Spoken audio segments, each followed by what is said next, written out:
Amos, Kabanata 4. Dinggin ninyo ang salitang ito, o mga bakan ng Basan, na nangasa bundok ng Samaria, na nagsisipighati sa mga dukha, na nagsisigipit sa mga mapagkailangan, na nangagsasabi sa kanilang mga Panginoon, dalhin ninyo rito at ating inumin.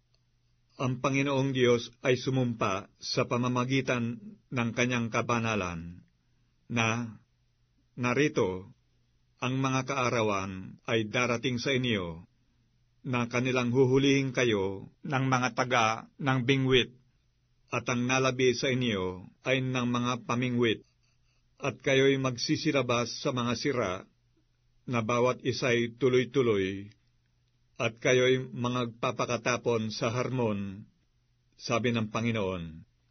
Magsiparoon kayo sa Bethel, at magsisalangsang kayo sa Gilgal, at paramihin ninyo ang pagsalangsang, at inyong dalhin ang inyong mga hain tuwing umaga, at ang inyong mga 10 bahagi tuwing 3 araw, at kayo'y mangaghandog ng hain ng pasasalamat na may lebadura, at kayo'y mangaghayag ng kusang mga handog at inyong itanyag, sapagkat ito'y nakalulugod sa inyo, o ninyong mga anak ni Israel, sabi ng Panginoong Diyos.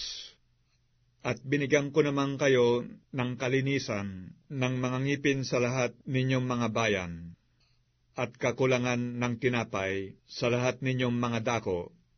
Gayunmay, hindi kayo nanganumbalik sa akin, sabi ng Panginoon. At akin namang pinigil ang ulan sa inyo ng 3 buwan na lamang, at pag-aani na, at aking pinaulan sa isang bayan, at hindi ko pinaulan sa kabilang bayan. Isang bahagi ay inulanan, at ang bahagi na hindi inulanan ay natuyo. Sa gayoy 2 o 3 bayan ay nagsigala sa isang bayan upang magsiinom ng tubig, at hindi nangapawi ang uhaw. Gayunmay, hindi kayo nanganumbalik sa akin, sabi ng Panginoon.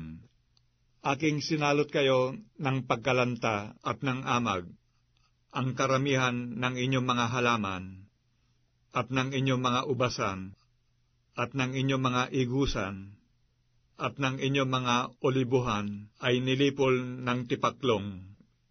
Gayunmay, hindi kayo nanganumbalik sa akin, sabi ng Panginoon.